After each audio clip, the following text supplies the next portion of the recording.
Bonjour les graphes, ravi de vous retrouver pour cette nouvelle vidéo. Alors, je vais la partager en deux parties, comme d'habitude, mais je vais faire la deuxième partie la semaine prochaine, parce que ce que je ferai, c'est que je ferai une revue par rapport à ce que vous avez partagé, notamment dans les différents commentaires, etc. On fera une revue et une espèce de melting pot des actions pour 2023, mais je vais essayer de catégoriser ça, etc. Et pas faire juste de l'analyse graphique. Donc on va faire aujourd'hui la partie macro, analyse indice, et la semaine prochaine, pour conclure l'année, la partie action à se garder dans la watchlist pour l'année. Bien entendu, le but, c'est pas d'acheter les titres le 1er janvier, hein. On ne pouvait pas, le 2 janvier, mais globalement, c'est de se garder des titres comme ça dans différentes catégories, et je vais essayer de départager ça pour ensuite faire le suivi et attendre le timing idéal éventuel. Puisque l'année 2023, on en a parlé, hein, ça risque d'être une année qui peut être divisée en deux. Donc une première partie de l'année où on a toujours les mêmes peurs, c'est-à-dire la peur que l'inflation baisse mais ne baisse pas suffisamment vite, ou la peur que l'inflation baisse, qu'elle baisse trop vite, et donc la peur du ralentissement économique qui baisse plus vite que prévu. Mais en attendant, on a la plupart des statistiques économiques qui sortent, c'est-à-dire la confiance du consommateur, bon c'est Noël en même temps, et également le PIB qui est sorti cet après-midi. Si on regarde les statistiques qui sortent à l'instant T et qui donc nous maquillent le passé, évidemment l'idée qu'on se dit c'est que l'inflation baisse, mais pas si drastiquement que ça, et le quid c'est que comme l'économie US est encore très résiliente, eh ben, on se dit que l'inflation baisse, mais elle va pas baisser tant que ça, ou en tout cas pas sur une pente très vertigineuse. Et au-delà de cela, donc, la Fed a tout intérêt à garder un ton hawkish, comme elle l'a fait déjà depuis mi-décembre, et on a vu qu'une nouvelle fois, donc, le marché a décidé d'être surpris et déçu par cette annonce-là, et il ne fait pas à moitié, ça purge sec. Et on a donc avec le PIB de cet après-midi une nouvelle purge qui se met en place. Mais il faut dire qu'on avait quand même bien dégradé auparavant, et que donc ces 2 derniers jours on a fait essentiellement du rebond technique. Si on regarde justement où on en est, c'est typiquement ça qu'on va jouer sur les 3 premiers mois de l'année, c'est à savoir, maintenant on a le marché aujourd'hui, le marché baisse sur le prétexte que le PIB US est fort, donc ça veut dire que la Fed a raison d'être hawkish, donc ça veut dire que l'économie est résiliente, donc ça veut dire que l'inflation va baisser, mais pas si vite, l'économie va baisser, mais pas si vite, et donc la Fed a tout à fait raison on va dire de moins monter ses taux, mais potentiellement, et moins fortement, mais potentiellement plus longtemps. Donc du coup, on est dans du pivot, mais on n'est pas dans le pivot utile qui est de dire on pose la hausse des taux. Donc ça, c'est un premier élément qui est important. Mais au-delà de cela, le marché très rapidement va se reprojeter et se dire ok, très bien, mais mon économie est résiliente aujourd'hui, elle le sera peut-être encore dans 1 mois, dans 2 mois, dans 3 mois, mais moi je vais me projeter et je vais me dire ok, je regarde maintenant mes statistiques plus avancées qui commencent à m'indiquer que la pente du ralentissement économique commence à être un petit peu plus sévère. Et donc là, le marché va se poser des questions, se dire ok, avec quelle sévérité mon inflation va continuer de baisser, avec quelle sévérité mon ralentissement économique va se faire.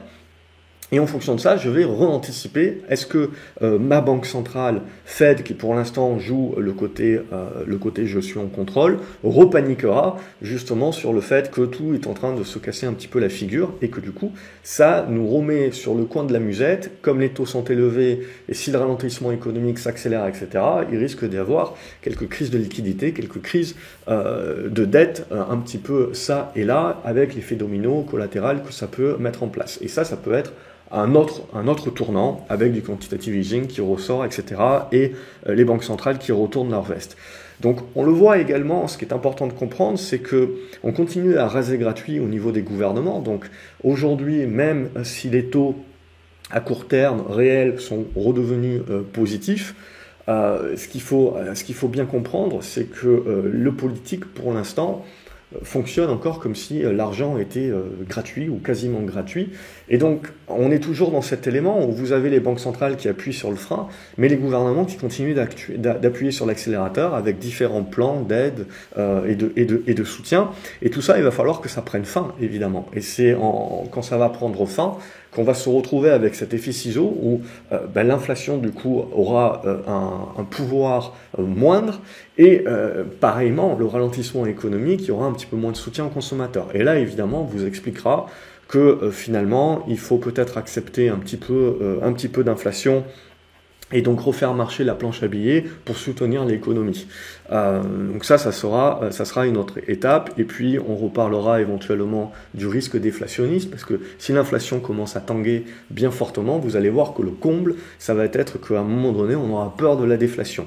Et l'autre comble, c'est qu'on se rappellera que peut-être le Japon a quand même une dizaine, quinzaine, vingtaine d'années d'avance sur nous, et que l'avenir est incertain, mais peut-être qu'à terme, on se dirigera un petit peu vers les mêmes problématiques. Ça, je referme les parenthèses. En attendant, ce qui se passe, c'est qu'on est sur une fin d'année. On dit en règle générale qu'il y a moins de volume, mais ce n'est pas nécessairement le cas. Je trouve que ça bouge quand même plutôt pas mal. En tout cas, ce qui est sûr, c'est qu'il n'y a personne à l'achat. Il n'y a même pas de petits rebonds techniques, etc. Là, on voit, on a tangué. Quand on regarde au niveau du Nasdaq, je veux dire, les choses étaient déjà bien claires à partir du moment où on a cassé, on était dans cette figure en entonnoir inversé. Et vous voyez, cette oblique ici, qui était l'oblique de support, a été cassée par le bas. On a rebondi sur la fermeture du gap et on est revenu chercher cette zone de support qui donc se valide en zone de résistance. Et on a utilisé le prétexte du PIB aujourd'hui pour se dire, oh mon Dieu, voilà, la Fed n'est pas notre ami, il va continuer à pas être notre ami, donc on continue de broyer du noir et on part limite un petit peu en capitulation sur les valeurs tech. Donc ce que l'on a aujourd'hui, c'est qu'on a la cassure du précédent support qui a nourri le rebond, donc accélération de la baisse, et on voit il n'y a pas de rebond tout au long, depuis l'ouverture, il n'y a globalement pas eu de rebond. Alors derrière, on a différents niveaux de soutien, mais mis à part aujourd'hui jouer du rebond technique sur le Nasdaq, en dessous des 11 100 points, pour moi, on se met contre marché et on se met contre tendance. Il n'y a pas autre chose que juste du rebond technique de court terme à se mettre sous la dent. La tendance de fond est redevenue bien baissière sous les 11 100. Et tant qu'on ne repassera pas les 11 100, ça sera compliqué. Ou tant qu'on ne l'aura pas laissé suffisamment de chandeliers se construire pour avoir une nouvelle figure, quelque chose d'intéressant. Donc là, l'idée maintenant, c'est de se dire jusqu'où on peut aller. Et c'est ça la problématique. Et honnêtement, même si on peut faire du rebond technique, tant qu'on va rester sous les 11 100 points, le risque, c'est de réactiver donc la figure en biseau descendant que l'on avait. Et cette figure en biseau descendant, elle nous amène aux 10 000 points. Alors ça ne veut pas dire qu'on va y aller d'une traite, mais ça veut dire qu'aujourd'hui, c'est un risque à prendre en compte et à ne pas négliger. En tout cas, il faut partir du principe qu'en dessous des 11 100, 11 200 points, il faut être très très prudent, très méfiant et très sélectif, et uniquement si on décide d'y aller, jouer des rebonds techniques parce que ça va rester très volatile. Si on va regarder du côté du CAC 40, ce que je trouve, c'est qu'on a quand même une meilleure résilience au niveau du CAC 40, mais ce qu'il faut quand même voir, c'est que là aussi on a eu du rebond, mais ce rebond bloque sur l'ancien support des 6620 points aujourd'hui, qui joue son rôle de résistance. On tient plus ou moins bien la zone des 6500 points en support, mais si les Américains continuent de dégueuler comme ça, il y a fort à parier que ça va pas tenir très longtemps et qu'on va revenir globalement chercher la zone des 6004. On voit que cette zone ici d'oblique avait servi de support, elle va continuer de servir de support, la prochain coup elle sera éventuellement aux alentours des 6350 et c'est ce niveau-là qu'il faudra conserver. Si vous cassez ce niveau-là, on ira refermer ce gap-là, mais au-delà de cela et de derrière jouer où sont les supports, etc., on aura cassé la dynamique quand même. On ne pourra pas encore, comme sur le Nasdaq, parler de relance baissière. Il y a encore des supports, donc on voit bien que le marché, en termes favorise encore les cycliques par rapport aux valeurs de croissance à ce stade-là. Il y a toujours cette surperformance qui se fait ici. Et c'est ça que l'on va jouer en début d'année, comme je vous ai dit, où le marché va jouer le curseur entre dire ok, très bien, on sait que l'inflation baisse, on sait qu'on a du ralentissement éco, mais ce qu'on va jouer maintenant, c'est ok, dans quelle proportion et à quelle vitesse ça va baisser. Et c'est ça qui va jouer, parce que c'est ça qui va nous permettre d'anticiper sur à quelle vitesse les banques centrales vont être obligées de retourner la veste ou pas. Et on va continuer comme en 2022, comme on avait dit, à anticiper à un moment donné et être déçu. Anticiper et être déçu, et à un moment donné, ça sera la bonne. Mais à un moment donné, ce qui se passera, c'est que même quand vous avez le pivot de la Fed, si on juge que ce pivot-là, il a lieu parce que la microéconomie va prendre le dessus sur la macroéconomie, parce qu'on va reparler de la baisse des profits des sociétés, on va reparler éventuellement de l'endettement des sociétés, des refinancements des sociétés, parce qu'énormément de sociétés s'étaient refinancées grâce au Covid et taux bas, mais quand vous regardez un petit peu quand est-ce que ces échéances sont dues, on arrive sur du 2024. Ça veut dire que déjà, 2024-2025, ça veut dire que déjà on a un certain nombre de sociétés qui vont devoir réfléchir en 2023 à comment elles vont se refinancer, alors que dorénavant, les taux reste beaucoup plus élevé et on est dans des éléments de marché beaucoup plus risqués, avec des primes de risque beaucoup plus importantes demandées, et donc là aussi, ça risque de ne pas être la même chose au niveau des refinancements. Donc ça, c'est pour les points d'ombre, etc., et c'est important. Les points positifs, évidemment, c'est toujours l'Ukraine qui est en arbitre, et c'est toujours le fait qu'éventuellement, à un moment donné, on peut se dire que l'inflation arrive à baisser rapidement, et le ralentissement économique est sous cloche. On arrive à contrôler cela. Et donc ça, c'est quelque chose, c'est un marché qui peut se remettre à favoriser à ce moment-là les cycliques. Donc c'est déjà un petit peu ce qu'on avait joué sur l'automne, mais c'est potentiellement ce qu'on rejouera encore. Donc cyclique value et essentiellement donc marché européen avec baisse du dollar, etc. Ça, il faudra y revenir. Aujourd'hui, le marché redécide de se focaliser un petit peu sur les stats, comme j'ai dit, actuelles, mais qui peignent un petit peu le passé. Je pense que le marché va se reprojeter incessamment sous peu, dès le début de l'année 2023. On va se reprojeter sur, dans 3 mois, dans 6 mois, à quoi ressemble l'économie, à quoi ressemble la macro, à quoi ressemble la microéconomie, et c'est ça qu'on va commencer à pricer. Donc là, au niveau du CAC 40, pour moi, on est en phase de construction. Donc on est revenu dans quelque chose de très neutre et il faut tout simplement patienter. Il nous faut des chandeliers supplémentaires. Ce que je trouve intéressant, c'est les taux à 10 ans, les taux à 10 ans américains. Donc ça, ce sont les obligations. Donc quand le prix des obligations monte, le taux baisse et inversement. Donc ce qui nous intéresse, c'est que là aussi, on le voit qu'on a eu donc une augmentation des taux et vis-à-vis du ton hawkish de la Fed et de la BCE. Mais ce que l'on voit, c'est qu'on n'a pas non plus, vous voyez, on n'a pas tout recassé par le bas très rapidement en mode « Oh mon Dieu, l'inflation n'est pas terminée, le ralentissement économique, en fait, bon, c'est très très solide, donc les banques centrales vont continuer d'aller au taquet. » Non, on n'a pas tout cassé. Donc le marché obligataire, on voit, pour l'instant en tout cas, il est un petit peu sur la réserve et il est surtout revenu dans une neutralité. Pourquoi ? Parce que je pars du principe qu'en gros, même si l'économie américaine est résiliente, même si globalement les taux d'inflation baissent, mais à un moment donné ne baissent plus aussi rapidement que ce que l'on veut ou ce que l'on croit, etc. Et donc on se dit, oh mon Dieu, stagflation et compagnie, il faut se dire que les marges de manœuvre des banques centrales, au contraire des discours qui sont dits, parce qu'elles ne peuvent pas nous le dire évidemment, parce que ça serait enlever une confiance supplémentaire au marché, à un moment donné, si vous voulez, on peut continuer de monter les taux pour combattre l'inflation, ce qu'on veut, mais il y a une limite à ça.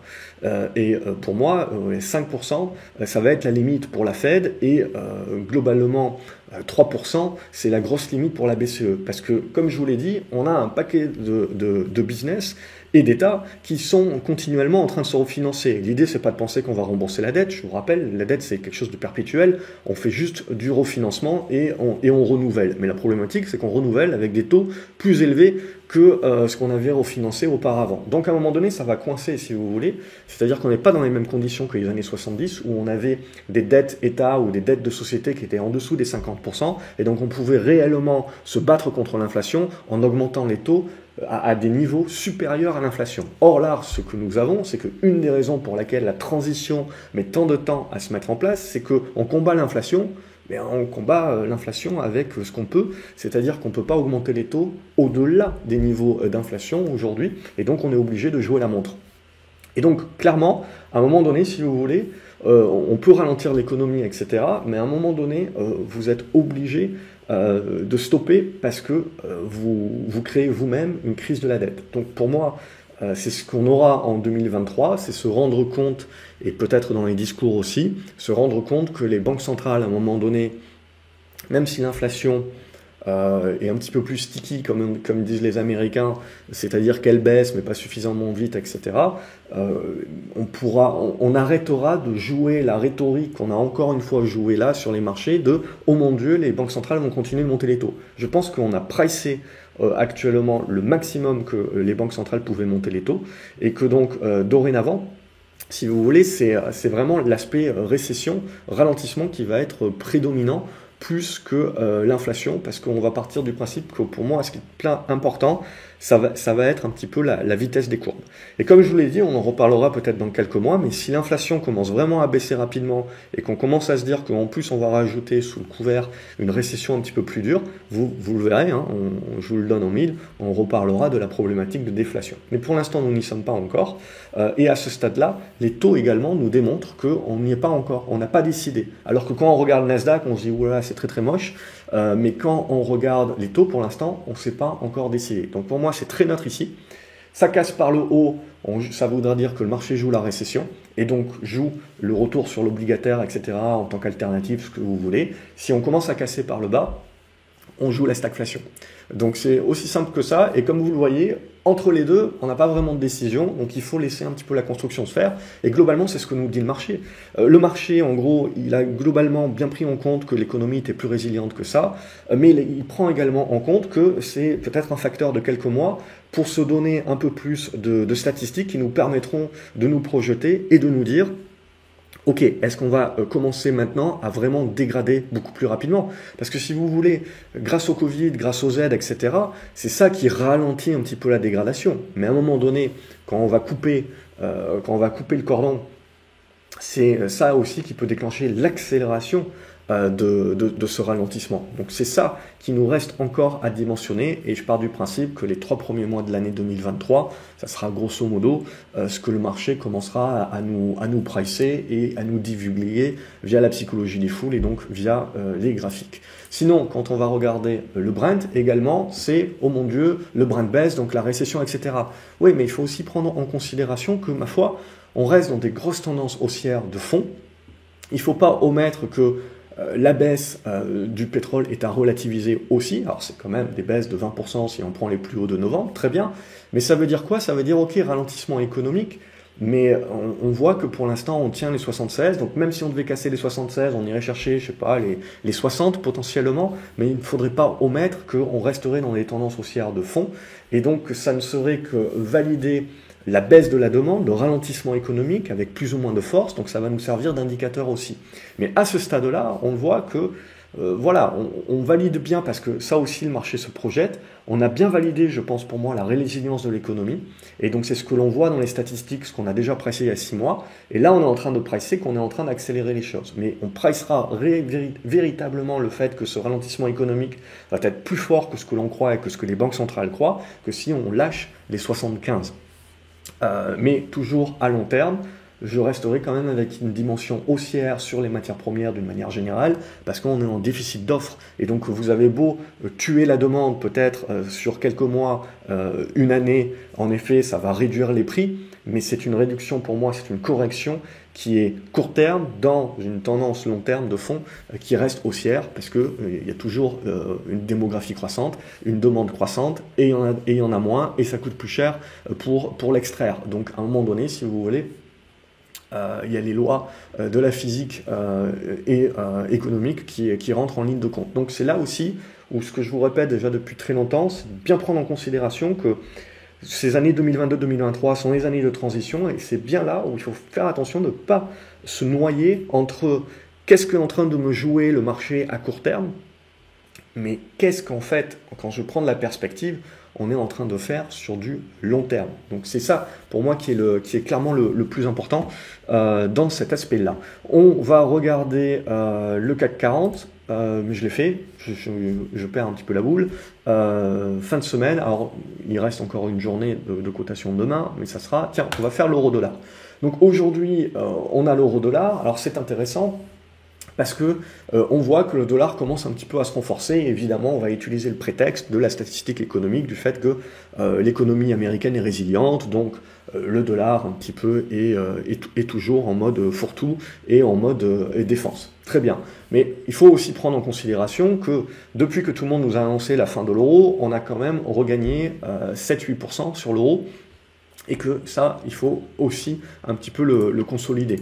Donc pour moi, c'est bien là où il faut faire attention, de bien prendre en compte que le marché peut-être aujourd'hui peut utiliser quelques stats du passé pour pouvoir justifier ce qu'on veut, mais le marché, lui, il est dans la projection. Donc pour moi, je partirai du principe que on a l'euro qui a le droit de consolider, de reprendre son souffle, mais on reste aujourd'hui dans la construction d'un retournement. Tant qu'on ne reviendra pas en dessous de la parité globalement, où là on acceptera de dire attention, ça va recoincer sur l'euro et le dollar reste quand même la protection ultime. Mais à ce stade-là, voilà un petit peu où on en est. Donc pour moi, que l'euro baisse contre le dollar, très bien, ça serait de la correction au prorata par rapport à ce qu'on a gagné ces dernières semaines, mais ça ne remet pas en cause le fait qu'on continue à construire à ce stade-là le retournement sur l'euro. Alors il y aura encore beaucoup de boulot, c'est encore trop tôt pour parler de force de l'euro, etc. On a eu un prorata par rapport, un rebond au prorata par rapport à la baisse, on peut avoir une correction au prorata par rapport à la hausse, et du coup on va se retrouver au milieu, et ça va avoir besoin de construire. Donc c'est ça où ça va être très intéressant également, c'est que ce début d'année, on voit que sur un paquet d'éléments, et c'est également vrai sur l'or, sur l'argent, etc., sur beaucoup de choses, on a ce besoin, on va avoir ce besoin de construire. Donc c'est-à-dire qu'on a eu les mouvements ici qui nous permettent de dire tiens, ok, on se remet dans ce type de scénario, on se remet à se dire tiens, l'or ça peut redevenir intéressant, l'argent ça peut redevenir intéressant, etc.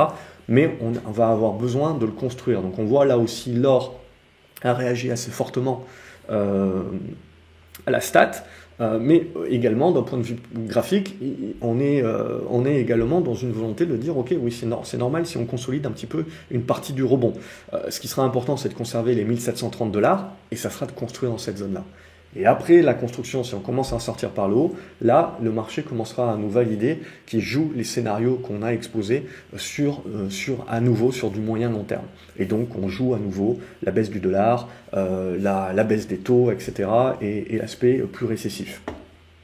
Sur l'argent, ça va être la même idée, hein, donc on a une correction qui se met en place, mais même chose, hein, je veux dire, ça ne remet absolument pas en cause à ce stade-là les configurations de retournement, c'est juste qu'on a besoin de construire. Donc pour moi, c'est ça, ce début 2023, il va servir à ça, à voir les corrections qui se mettent en place, à valider les supports, valider les figures de construction, de congestion, et derrière, quand elles sortiront, eh ben, le marché jouera sur la seconde partie de l'année, globalement, il jouera les tendances. Et on jouera donc, est-ce que l'inflation fait à nouveau peur et les banques centrales continuent de monter les taux, ou on jouera l'aspect, les banques centrales n'ont plus les moyens, et en plus on se prend une récession. Donc un petit peu plus dur que ce qu'on avait prévu. Donc on est obligé de refaire marcher la planche à billets, donc à ce moment-là, les taux baissent, le dollar baisse, les matières premières augmente, ce genre de choses-là. Donc voilà le type de scénario. Donc l'idée, c'est pas de jouer un scénario ou l'autre. L'idée, en fait, c'est que les deux scénarios sont jouables et c'est juste une question de timing. Et ça, vous le savez déjà, si vous écoutez ces vidéos déjà depuis quelques mois, globalement, l'idée est la même. On est dans la transition et on a besoin de construire cette transition avant que, tac, ça fasse consensus et que le marché fasse tendance à ce moment-là. Je rappelle, quand vous êtes le seul à penser ce que vous pensez, vous avez beau avoir raison, ça ne rapporte pas. Ça vous coûte de l'argent puisque vous êtes contre le marché. Donc on a besoin, à un moment donné, tout le monde va vous expliquer toujours le consensus c'est mal, etc. Oui, mais on a besoin du consensus, si vous voulez, pour être poussé. Donc on a besoin des flux, donc on a besoin du consensus, que tout le monde pense un petit peu la même chose, globalement, pour être poussé. Et après, il y a un moment donné où tout le monde pense un petit peu trop la même chose, et c'est là où on peut commencer à redevenir un petit peu contrariant. Mais ça ne veut pas dire que, pour autant, vous devez prendre les positions. Donc on a le droit d'avoir les scénarios, les hypothèses de travail contrariennes, mais derrière, si vous voulez faire du moindre risque, il faut attendre que le marché les valide graphiquement parlant. Il y a toujours des actions trop chères qui peuvent valoir encore plus cher, des actions pas chères qui peuvent valoir encore moins cher. Vous avez toujours des tendances en surachat qui peuvent continuer d'être surachetées et des tendances en survente qui peuvent continuer d'être survendues. Et ça, c'est la clé, et il faut le comprendre clairement pour pouvoir faire la part des choses et éviter d'anticiper. Pour conclure cette vidéo, on peut se faire un petit coup de S&P 500, je ne le fais pas souvent, mais c'est la même idée pour moi que sur le Nasdaq. Donc vous voyez, Monsieur Powell nous a cassé les jambes arrière, on a le petit rebond technique qui se fait, qui bloque directement sur les zones de résistance, et derrière, pouf, une salve vendeuse également avec pas un rebond en intraday. Donc là, ça veut dire ce que ça veut dire. On a cassé le schmilblick et tout simplement, la seule chose que vous pouvez attendre, c'est qu'il y ait un support qui fonctionne, qui permette du rebond technique, mais donc uniquement du trading sur du rebond technique ou du short, évidemment, en suivi de tendance. Mais là, on a cassé la dynamique que l'on avait mise en place depuis cet automne. Pour moi, dans l'incapacité de revenir au-dessus des 3900 points, il n'y a rien, il y a rien, il faut attendre que le marché nous redonne un support, nous redonne une construction, peut-être les 3700, 3666 pour refaire un petit peu le chiffre de la bête, mais globalement, voilà, si on n'est pas très court terme, si on est plus en mode moyen terme, swing, etc., il y a une grosse phase, on vient de se remettre dans une grosse phase d'attente tant qu'on ne redépasse pas au minimum les 3900 ou qu'on n'a pas un peu plus de chandeliers qui nous permettent de construire une congestion et quelque chose qu'on peut jouer. Donc là, en gros, on peut plier boutique et attendre un petit peu les prochaines phases si on n'est pas un trader de court terme ou un investisseur fondamental de très long terme qui va juste acheter en anticipant des valorisations, mais ce petit jeu-là, c'est dangereux, c'est pas tous les profils qui peuvent faire ça. Donc pour moi, voilà, on valide vraiment. Hier, j'avais parlé dans l'académie du rebond technique. Aujourd'hui, on valide vraiment que le marché a lancé le signal mi-décembre de « Ok, la Fed n'est pas notre ami, donc ça va pas durer ». Donc cette zone des 3600, 3666, 3700, ça va être globalement la zone. Ça ne veut pas dire qu'on ira d'un coup, évidemment, j'en sais rien. Vous pouvez avoir des petits rebonds techniques intermédiaires, mais tant que ces rebonds techniques intermédiaires n'arriveront pas à repasser les 3900, on reste dans cette dynamique-là, donc dynamique dangereuse, dynamique de vente, et c'est mon dernier mot. Voilà pour cette vidéo-là. Comme je vous ai dit, donc la semaine prochaine, je ferai la deuxième partie plus axée action, on va dire le gros des actions qu'on aura en suivi pour des raisons fondamentales, etc. Et après, il faudra rajouter le couvert graphique. Donc merci pour toutes vos propositions d'ores et déjà. Il faut que je consolide un petit peu tout ça, que je range un petit peu la chambre et pour vous recracher ensuite derrière ce que je trouve pour moi intéressant ou tout du moins qui devrait être suivi. Pas forcément acheté au jour J, mais suivi pour ensuite attendre les bonnes configurations. Et donc, il ne me reste plus qu'à vous souhaiter un joyeux Noël, de bonnes fêtes, donc profitez bien de votre famille. Avec un marché comme ça, prenez du recul, reposez-vous, on en aura besoin, je pense, encore en 2023. Ça risque de rester encore assez volatile. N'oubliez pas de vous abonner à la chaîne, comme ça vous ne louperez pas les prochaines vidéos de 2023, même s'il y en aura encore une, je pense, donc sur celle des actions la semaine prochaine pour clôturer 2022. À liker la vidéo, ça fait toujours plaisir, à la partager sur vos réseaux et à me dire ce que vous en pensez, vous, qu'est-ce que vous pensez du marché, comment vous voyez au tout du moins le début 2023, il n'y a pas besoin d'avoir de boule de cristal, c'est déjà suffisamment dur au jour le jour. Et on se retrouve donc la semaine prochaine pour cette partie action. Excellente fête de fin d'année à vous les graphes et à la prochaine vidéo. Salut!